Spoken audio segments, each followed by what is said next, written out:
It's the Locked On Podcast Network, your team every day. I just learned Discover credit cards do something pretty awesome. At the end of your first year, they automatically double all the cash back you've earned. That's right, everything you earned doubled. All the cash back from eating at your favorite soup dumpling restaurant doubled. All the cash back from the trip where you sort of learned how to snowboard also doubled. And the best part, you don't have to do anything ridiculous to get it. Nope, Discover does it automatically. Seriously though, see terms and check it out for yourself at discover.com/match. It's the Thursday edition of your source for fantasy hockey news. It's the Locked On Fantasy Hockey Podcast. As always, alongside Mr. Steel Roden and your boy Big Flip Livingstone, we got another special guest on tap for today, people, and a lot of fantasy chatter to get to. So let's get this money and let's get right to it. Your Locked On Fantasy Hockey, your daily podcast on fantasy hockey. Part of the Locked On Podcast Network, your team every day.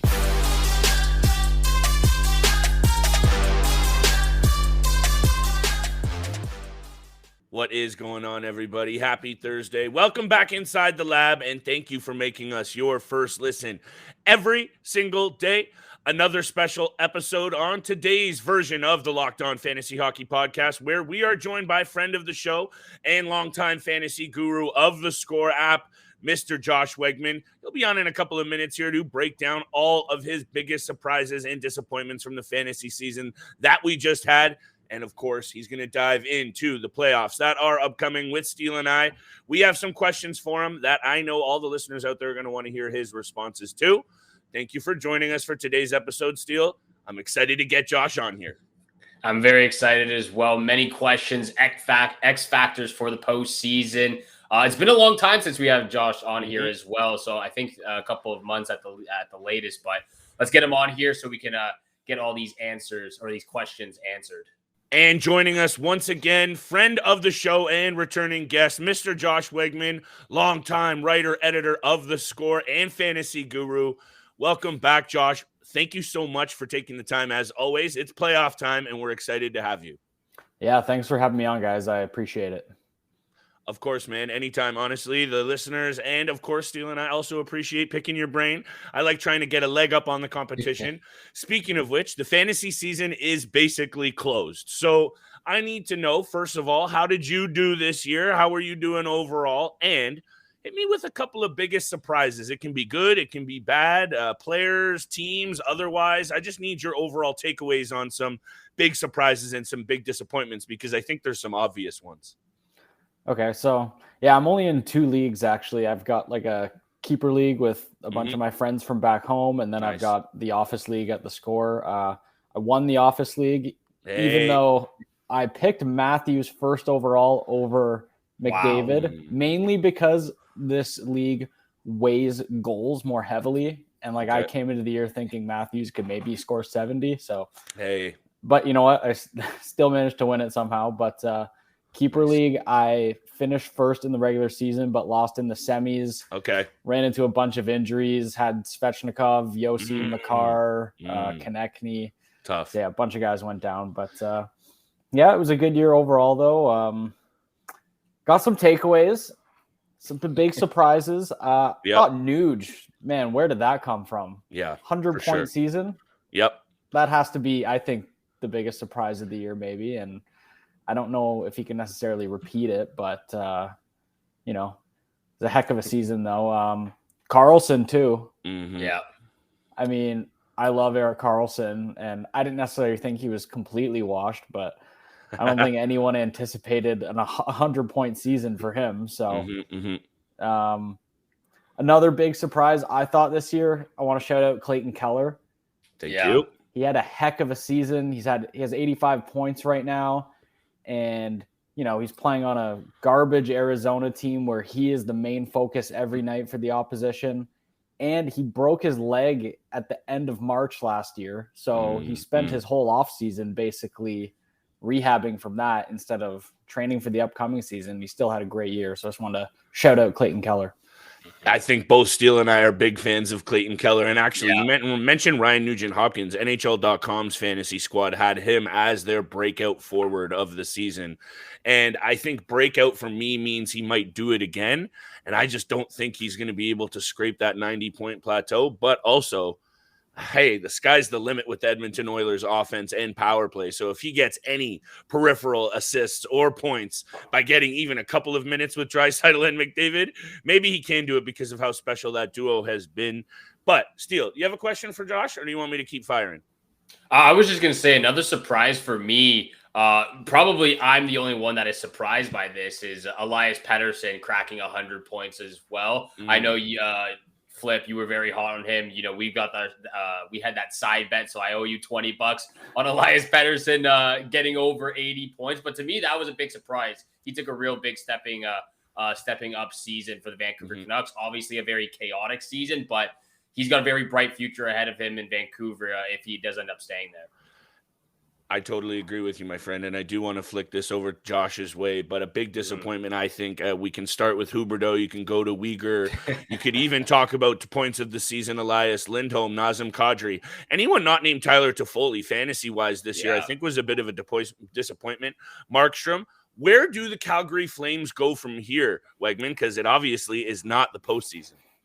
Man, that is such a disappointing season for them. I had them going to the Cup in my preseason predictions. Wow. So, man, I thought they were really built for the playoffs, have a really deep team, you know, really physical, really good defense.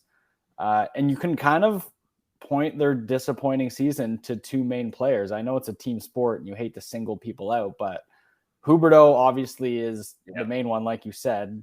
I mean, he's barely going to half his point total from last year. It's crazy. I don't think we've ever seen anything like that, really. And then really it comes down to the goaltending. It was just flat out terrible. Markstrom was awful. Vladar wasn't good. I know they're giving Dustin Wolf a chance tonight. I really don't understand why they didn't try that earlier in the year. I mean, you had nothing to lose with Vladar and Markstrom both playing horribly. So I thought maybe you see it all the time with young goalies who come up kind of out of nowhere and play super well. Like Joe Wall has done that for the Leafs a bit. It happens all the time. So I'm really surprised they didn't give Wolf a run just to see what they'd have.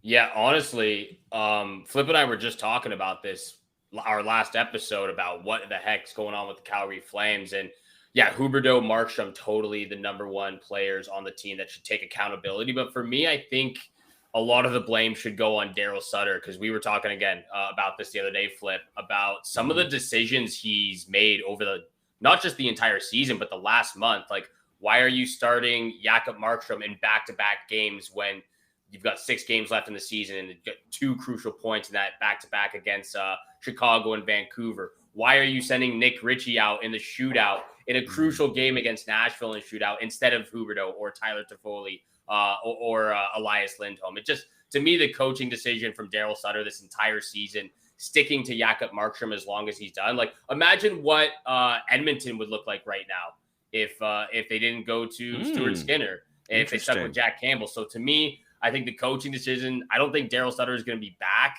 I think he'll be away from the Calgary Flames in the offseason, and I think it starts with the head coaching for the Flames. And a nice little tease there to the Edmonton Oilers. But Josh, please hit me with your take there.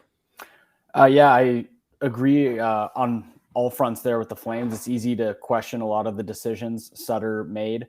But the one thing is they had outstanding underlying numbers all year. I know that only means so much. But I really think if Markstrom, who was the Vezina runner-up last year, I believe, if not a finalist, if he is just giving you league average goaltending, I don't think we're nitpicking at these little decisions Sutter made, which are definitely questionable for sure. But if they had just gotten league average goaltending, they're in the playoffs and no one's talking about this at all. Yeah, that's a really good point. And I think it's maybe those decisions get really magnified when the rest of the team has been so bad. Those decisions are really going to be much more critical to the team's success. And unfortunately, it would have been nice to see if they could maybe turn it around and prove what we all thought they'd be able to do and be a playoff team. They just weren't there. And I think it was 31 goal losses this season. That's just far too many close games. You got to have some killer instinct, and you got to get more of those wins in the column, and the goaltending had a lot to do with it. We got more questions from Mr. Josh Wegman from theScore. Make sure you check him out on Twitter and on the theScore app. It's going to be playoff focus right after the break.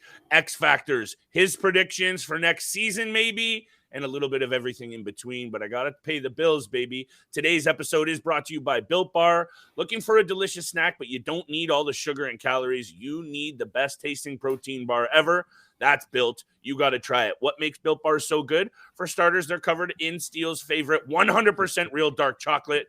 That's right, real chocolate. And they come in unbelievably delicious flavors like churro, peanut butter brownie, and cookies and cream. And we're not sure how Built does it, but they make it taste like a candy bar while maintaining those amazing macros. Only 130 calories and 4 grams of sugar with a whopping 17 grams of protein. That's right. Head to your nearest Walmart today. Walk to the pharmacy section and grab yourself a box of Built. You can pick up a 4-bar box of cookies and cream, double chocolate, or coconut puff. Or if you're close to Sam's Club, run in, grab yourself a 13-bar box with all the hit flavors from brownie batter puff to churro puff, and thank us later. That's today's episode, brought to you by Built. Today's episode is brought to you by HelloFresh. With HelloFresh, you get farm-fresh, pre-portioned ingredients and seasonal recipes delivered right to your doorstep. With the cost of groceries going up and up, now is the perfect time to get started with HelloFresh. HelloFresh is cheaper than grocery shopping and 25% less expensive than takeout. I love HelloFresh for that exact reason. It saves me time and money, and I don't have to sacrifice taste or quality. For more information, go to HelloFresh.com/NHL60 and use code NHL60 for 60% off plus free shipping. Again, that's HelloFresh.com/NHL60. Again, today's sponsor is HelloFresh, America's #1 meal kit. And thank you so much for making the Locked On Fantasy Hockey Podcast your first listen every single day. Don't forget, we are free and available on your favorite podcast platform, including YouTube's. So make sure you hit the subscribe button, hit the follow button. We appreciate all the love and all the support. And welcome back, special guest Josh Wegman, to today's episode. Thank you again so much for joining us. Flip, I know you've got a burning question. We were just talking about the Calgary Flames. We're talking about the Edmonton Oilers now, the two teams coming out of Alberta. And, are they a legitimate threat in this year's Stanley Cup playoff race? Hey, when you have the two hottest players and best on the planet in Draisaitl and McDavid, and now all of a sudden you're getting some timely saves from Stuart Skinner. And I know Mike Smith goes on his crazy heaters, and he was good from time to time. And this is why we have Josh on, because I need his take on this.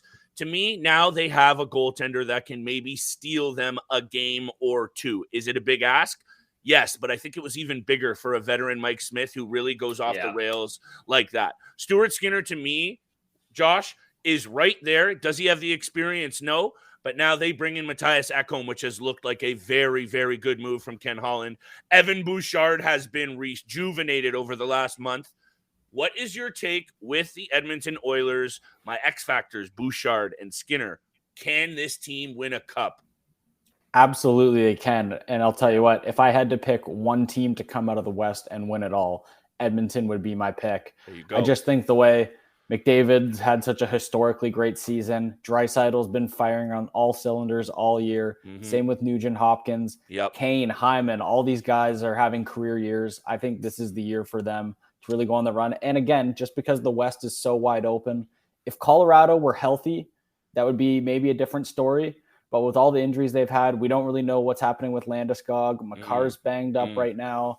It might not be the year for them to go back to back or anything. So I really like Edmonton's chances. Again, like you said, since the Ekholm trade, they've been outstanding. And yes, there are concerns with Stuart Skinner. But for me, unless you have a Vasilevsky or a Sorokin or a Shesterkin or a Hellebuck, you have questions in net. Good point. So, and Skinner's been really solid. I really think you see young goalies do this all the time. They kind of get confident and they get hot and they can bring a team deep in the playoffs.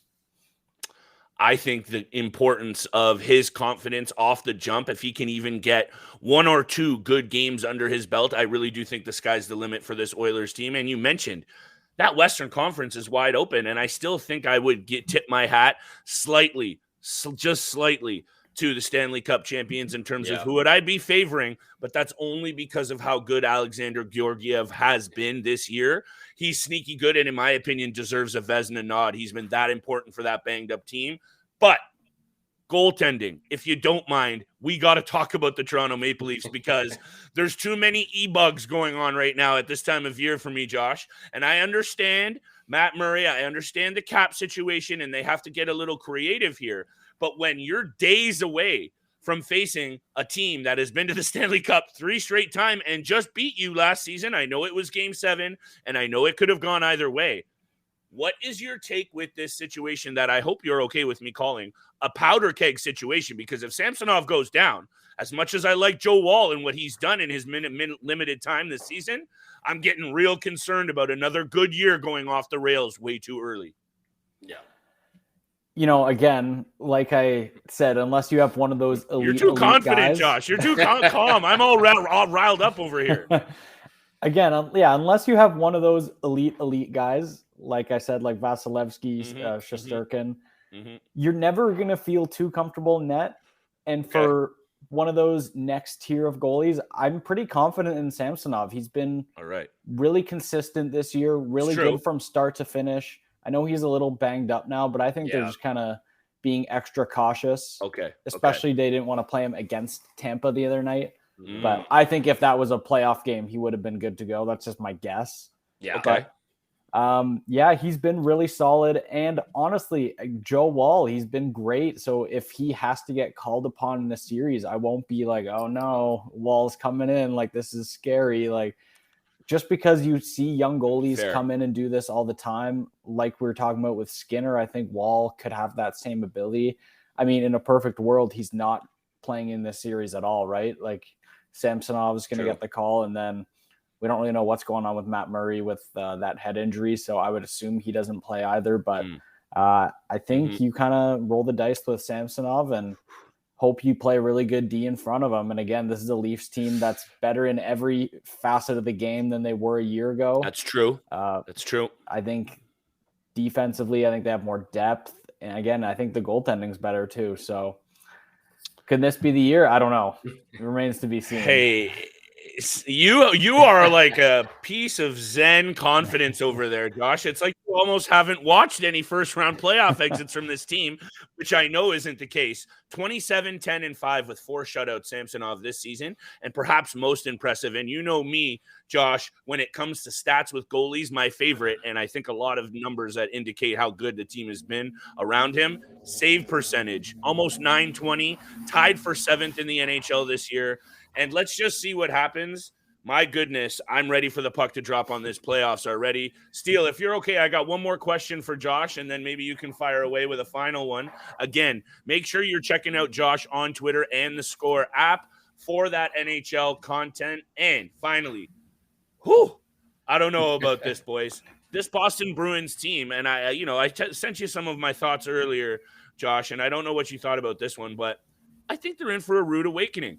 And I know how good they've been.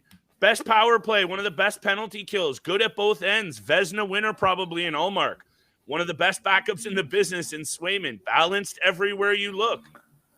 I can't help but feel they're on trajectory to face the New York Islanders in the first round. And if Sorokin can get hot, why not one of these teams take Boston out in the first 2 rounds? That's where I'm looking at. Maybe it's the Leafs in the second round. I don't know if my liver can handle that. But what is your overall thoughts on the Bruins? Obviously, historic season, special stuff. But I think the 3 of us can agree. The second that puck drops on the playoffs, it's a second season, and all of those regular season numbers go right out the window.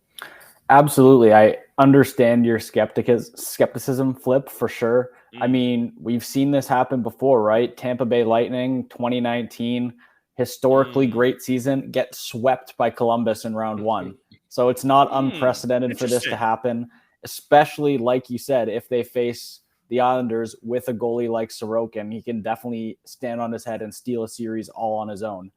Yep. But for me with this Bruins team, obviously they're so great, best regular season ever, arguably. But it's such a veteran team too, and the leadership is so strong. And this core group of players, Bergeron, Krejci, Marchand, and the younger guys too, like McAvoy and Pasternak. They've seen it all, and I really think they have no weaknesses. I mean, the Orlov pickup at the deadline was fantastic. I've always loved Orlov for a long time. I thought he was classic Bruins, making two right at the deadline moves. So Boston. I thought Orlov was Washington's best defenseman when the Caps won the cup a few years ago. With all due respect to John Carlson, Orlov was playing those hard minutes. He was. And just when you think they don't need anything else, they go get Tyler Bertuzzi as well. And also Hathaway in the Orlov trade just to round out that fourth line, give them that physical edge.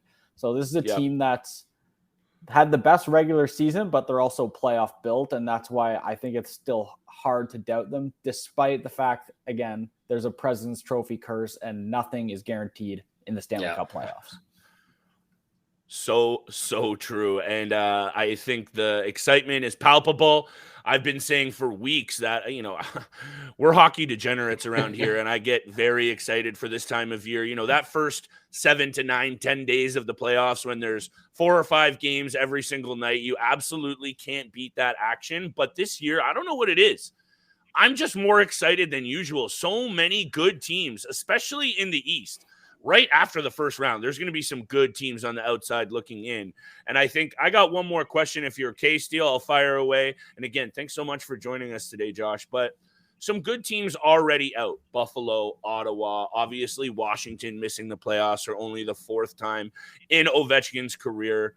I want to look to the future a little bit in terms of back to fantasy very quickly. Is there anyone, it can be anyone, Josh, maybe someone who had a down year this year that could bounce back, a young player perhaps who may be right on the cusp. I know there's a lot of guys that I like. Is there anybody you personally are excited to see develop next year and maybe you'll be taking a chance on for your draft at the back end of it? Okay, so I got a few guys for you, and you were just talking about the Buffalo Sabres, and I really love the way they're built and the trajectory they're on. And I think a guy who could break out next year is Jack Quinn. He's had really strong underlying numbers this year. He's had an okay offensive season from like a statistical counting perspective, but I think he's a guy, former top 10 pick that we could really see take off next year. He plays a top 6 role with Dylan Cousins, so he's a guy I really like.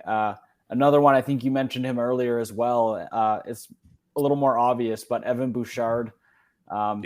Just so much offensive ability there, and he's a big body too. And when Tyson Barrie was here before the trade deadline, he was soaking up all those power play 1 minutes. And from there on out, it's been Bouchard for most of the year, and I think he's going to take that job next year too. So, and again, with Nugent Hopkins, anyone on that Edmonton power play has massive upside. And Bouchard's a young guy, again, another former top 10 pick. So I could see him going off next year.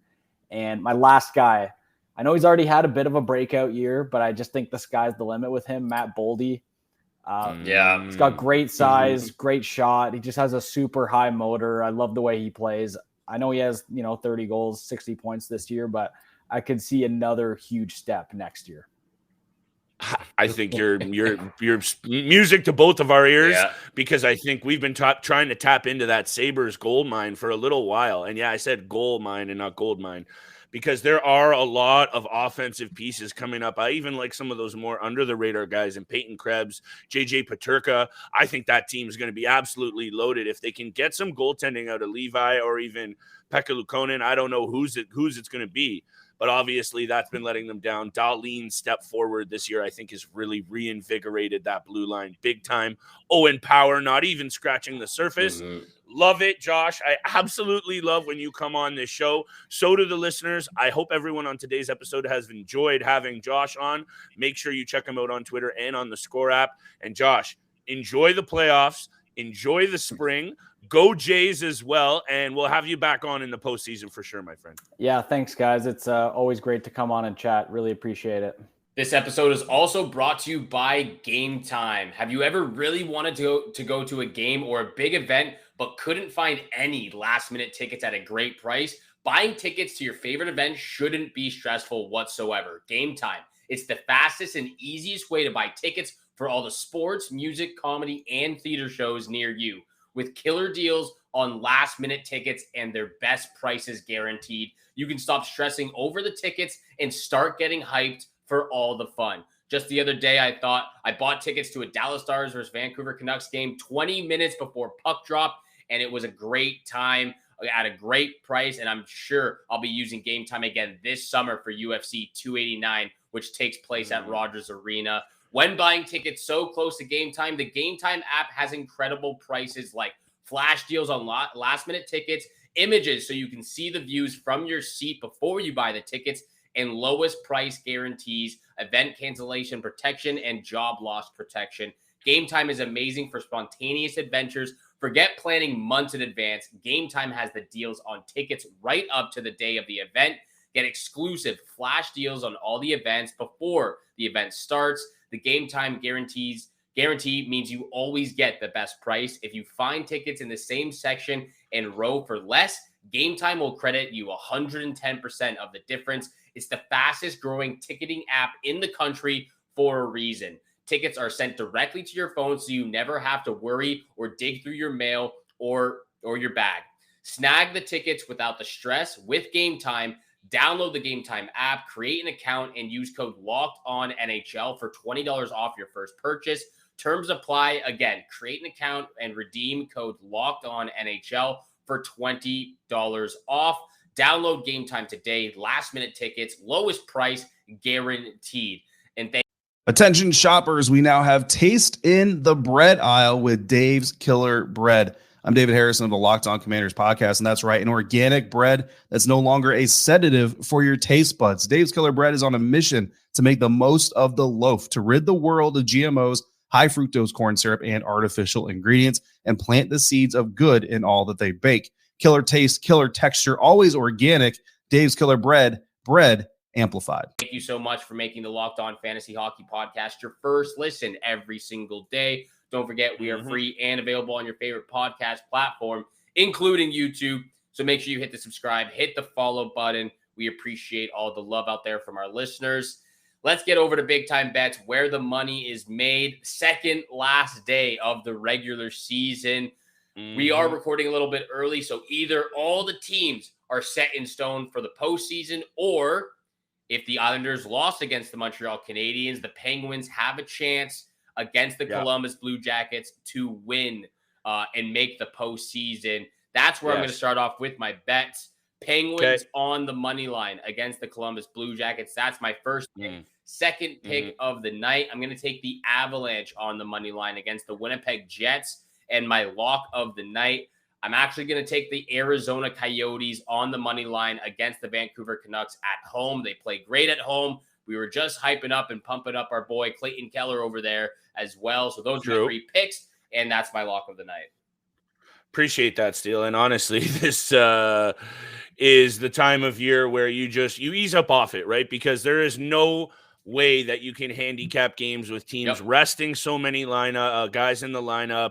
Nothing to play for on either side, just becomes way too much of a crapshoot. But you mentioned this Pittsburgh-Columbus game, and it didn't hit for me the other night. He was held pointless, but Sidney Crosby will not be held pointless once again. In his career, 37 career regular season games against Colombo, he has 35 assists and 51 points. So even if Pittsburgh is out of it, I'm going with Crosby anytime assist as my first pick of the night. I don't have a lock tonight, Steele, because I'm just so unsure about how to handicap this end of the season. Like you said, games on Wednesday are just about to start, so it's even trickier for us tonight.